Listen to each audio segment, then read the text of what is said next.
15 Unknown Secrets of the Mysterious Lives of Royal Guards.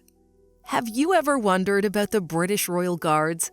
The Royal Guard of Britain is one of the oldest royal guards in the history of humans. They've existed for more than 200 years. But it seems that they're getting more and more attention every year. This attention has come as a result of their unique, mysterious life, which is what this video is all about. Here we go. Number 1. The origin of Royal Guards. The British royal family Royal Guard is an elite guard tasked with guarding the sovereign. They've been doing this for more than 200 years. The origins of the Royal Guard date back to the 1600s, when King Charles II established the first regiments of the Household Division to protect the monarch. Guards regiments were formed to provide a personal bodyguard for the sovereign, with the first guards established in 1656 to protect the exiled King Charles II. They were comprised primarily of highly trained officers and soldiers. They're among the oldest units of the British Army and have fought with great distinction in nearly every major conflict involving soldiers of the United Kingdom since the 17th century. The changing of the guard ceremony originally took place at the Palace of Whitehall, which was the sovereign's official residence in London until 1698. Thereafter, when the court moved to St. James's Palace, the ceremony moved with it.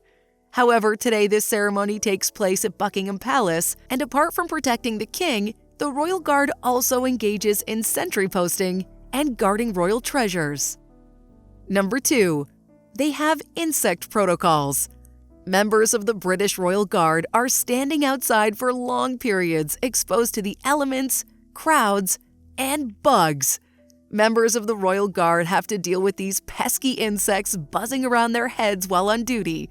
It's fairly common for anyone working outside to have to deal with bugs. However, since the Royal Guard can't be swatting away insects every few minutes, they've been trained to just swallow them without missing a beat. Talk about dedication to your craft. Number 3. They sometimes use toothbrushes on their uniforms. The uniforms the Royal Guards wear are very distinct and vary based on position and occasion. The typical and most famous uniform you may be most familiar with consists of a distinctive red coat. Their uniforms can also be white or yellow depending on the regiment they belong to and the type of event they're attending or working. However, one unknown fact about their uniform is that it's quite difficult to clean. These uniforms usually require meticulous care and goes above and beyond a dry clean. Also, the British Royal Guards are responsible for maintaining their own uniforms, ensuring that they're clean and fit for use on different occasions. They may employ different methods and tools for cleaning, including household items like razors and toothbrushes, to clean and polish accessories and fabric. Every member of the Royal Guard is expected to have a clean and well-packaged uniform for any occasion. It's a hard and fast rule. Number 4. Bearskin caps. These iconic bearskin caps worn by some of the Royal Guards are made from the fur of Canadian black bears. They're usually worn as part of a ceremonial military uniform. The bearskin cap was originally worn by grenadiers. They can weigh up to 1.5 pounds and were designed to protect the guards from saber strikes during battle. The bearskin cap was first introduced in the year 1768 as a replacement for the long cap grenadiers used to wear. When the bearskin cap was first introduced, only the Grenadier Regiment was allowed to wear it. But shortly after the Battle of Waterloo, other regiments of the Royal Guards adopted the bearskin headgear. Since then, the bearskin cap has now been extended to many other countries, like Ireland and Australia, to name a few. Number 5. They have height requirements. The British Royal Guards are comprised of both ceremonial units serving near the monarch, as well as regiments from all arms, forming a designated substantial elite intended for active service. With that said, members of many of the regiments historically need to meet some very specific requirements. For example, to join the Royal Guard, one must be at least 6 feet tall. This requirement was in place until recently. Other requirements include British or Commonwealth citizenship. Members must be between the ages of 16 and 35 and a half years old. The job also requires individuals to typically stand for 6 hours or more per day. Willingness to be on duty during all weather conditions, self-discipline and a strong work ethic, teamwork and camaraderie, active listening, taking orders, and excellent communication skills. Number 6. On-duty time experience. As we just mentioned, being a member of the Royal Guard is a very strenuous job requiring a lot of strength and stamina. You would expect the Royal Guards to participate in some, if not all, of the following duties: performing guard duties at royal residences, partaking in parades and ceremonies, including royal weddings, funerals, and other high-profile events is a standard duty of the Royal Guard, serving on active duty with the British Army in the UK or abroad. Royal Guards may also assist in providing disaster relief, humanization support, and aid, especially in the aspect of logistics and transportation. They're also expected to participate in ongoing military and physical training and may require living in barracks or military family housing. Number 7. Royal Birth Salute. When a new member of the royal family is born, the Royal Guards participate in a special ceremony called the Feu de Joie, Fire of Joy, where they fire their rifles in the air in a celebratory salute. A feu de joie, which is a French phrase, is a form of formal celebratory gunfire consisting of a celebratory rifle salute described as a running fire of guns. As soldiers fire into the air sequentially in rapid succession, the cascade of blank rounds produces a characteristic rat-a-tat-tat effect.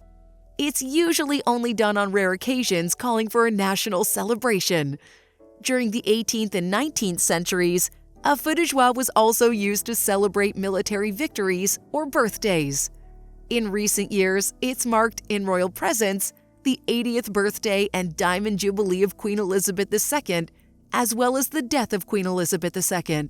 Feu de joie has marked many occasions of national rejoicing. These often take place on the forecourt of Buckingham Palace in the presence of the royal family. Number 8. They're trained on how not to faint. Every job has its hazards, and the Royal Guard is no exception. One of the major hazards associated with a job like the Royal Guard is fainting. Fainting is pretty common due to the enormous stress, both physical and mental, that the guards have to endure. Fainting in particular can occur while on duty, especially during hot summer days. Since their job requires that they stand for long periods, at least 2 hours, doing this during the hot summer sun can have serious consequences. Dehydration is a common condition that can ultimately lead to fainting or body collapse if untreated. The guards are trained to faint on the spot without leaving their position, falling forward or to the side. It's important to note that due to the high likelihood of fainting, the Royal Guards have developed a mechanism to cope and endure the stress of standing for a long time, especially during the hot summer months. Usually, the guards are asked to ensure that the leather band on their bare skin is not too tight so that their heads can expand in the heat. Also, they're required to drink up to 5 liters of water beforehand. However, some do still faint during their shifts. Par for the course. Number 9. They stand close to sentry boxes. It's a small wooden box that Royal Guards stand in while on duty. It provides some protection from the elements, but offers little comfort. If you follow the royal family closely and/or watch videos of Buckingham Palace, you've likely seen Royal Guards standing in front of or in the sentry boxes. It's a common feature of Buckingham Palace, and it's called sentry postings. Number 10. Off-duty camaraderie. Usually in the armed forces and various militaries around the world, members form a bond in the field of work, which often would then extend into other aspects of their lives. This also applies to Royal Guardsmen. Guardsmen often develop strong bonds with their fellow soldiers, forming a tight-knit community that extends beyond their time in the household division. This means that members of the unit Guardsmen are like brothers looking after one another. This act of care and respect makes the work attractive, interesting, and fascinating, and is probably one of the reasons why they're respected. Number 11. They have a tattoo tradition. Another fascinating truth about the Royal Guard is their tattoo tradition.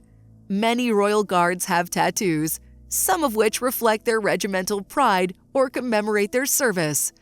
This tattoo tradition is often called the Royal Edinburgh Military Tattoo.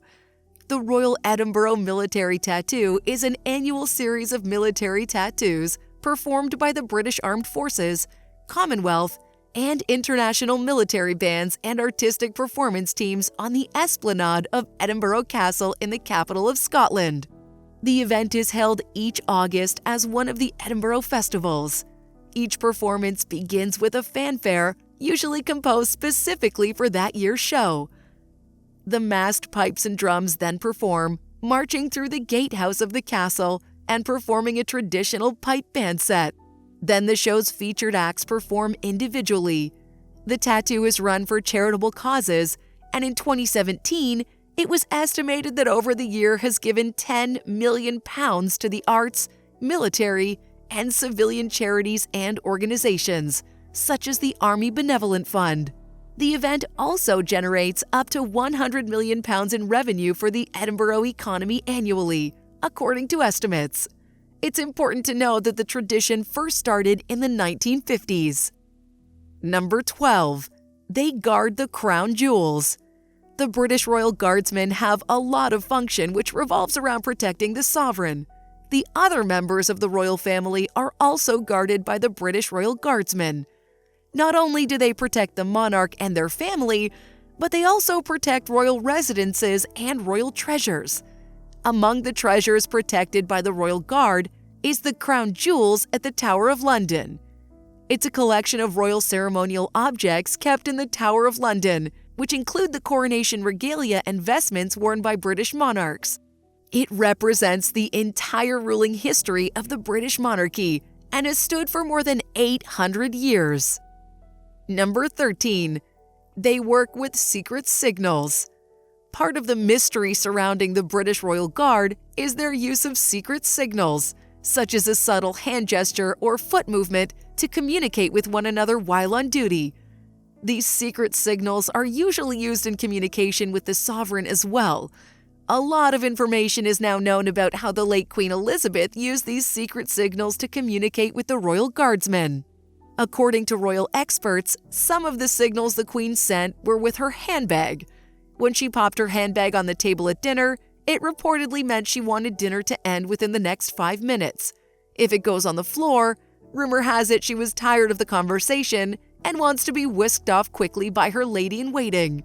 If the Queen switches a handbag to the other hand, it means you were talking too much. Not much is known about the King's secret communication code with royal guards yet. This is understandable since he's only recently become king. Assigned members of the Royal Guard to the sovereign are expected to be familiar with these secret signals. Number 14. They have music training groups. The Royal Guardsmen receive extensive music training. Many of the musicians in the military bands that accompany the changing of the Guard are members of the Royal Guards themselves. The different regiments of the Royal Guard have their band regiments. The earliest examples of military bands are thought to date back to the 13th century, hailing from the Ottoman Empire. Since then, groups have formed in the different forces across European nations, including the British Royal Guard. The British Royal Guard's music band usually performs at numerous special events, from state and national ceremonies to the visit of an overseas head of state. They usually perform at all royal events, including weddings, royal banquets, and many more. The bands may be accompanied by the corps of drums of each regiment. The Scots and Irish Guards have pipers who play distinctive tunes on their bagpipes. The kind of music played during the changing of the guard or royal ceremony has always been a mixture of traditional and popular music of the day. They may also perform the country's national anthem, patriotic songs, various concert marches, brass band music and orchestral arrangements, and many more. Number 15. They have unique nicknames. Another mysterious fact about the British royal family is the nicknames of their groups or regiments. Each of the members of the regiment has a unique nickname. This unique nickname makes a distinction between the different teams within the Royal Guard. For example, the Coldstream, which are the longest-serving and existing guards, are called the Lily-Whites because of their white plumes. The Coldstream group is known to often participate in state ceremonial activities. Also, the regiment has consistently provided formations on deployments around the world and has fought in the majority of the major conflicts in which the British Army's been engaged. On the other hand, the Grenadier Guards are known as the Bill Browns due to their brown bearskin caps. Their origin can be traced back to Lord Wentworth's regiment in 1600. The group has since metamorphosed into various groups, including the Irish Guard, during its history. During the regiment's early history, its members fought in numerous conflicts, including the War of the Spanish Succession, the War of the Austrian Succession, the 7 Years' War, and the Napoleonic Wars. At the end of this period, the regiment was granted the Grenadier designation by a royal proclamation. There's also the Scots Guard Regiment. The Scots Guards SG is one of the 5-foot guard regiments of the British Army. Its origins are as the personal bodyguards of King Charles I of England and Scotland. Its lineage can be traced back to 1642 to the Marquis of Argyll's Royal Regiment, a unit raised by Archibald Campbell, 1st Marquess of Argyll in response to the 1641 Irish Rebellion. Another regiment with a nickname is the Irish Guard. The Irish Guard, IG, is one of the foot guard regiments of the British Army and is part of the Guards Division. Together with the Royal Irish Regiment, it's one of the 2 Irish infantry regiments in the British Army. This regiment has participated in campaigns in the First World War, the Second World War, the Iraq War, and the War in Afghanistan, as well as numerous other operations throughout. Lastly, we have the Welsh Guard. It's one of the more recent guards established in the UK. It's one of the foot guard regiments of the British Army. It was founded in 1915 as a single battalion regiment during the First World War by Royal Warrant of George V.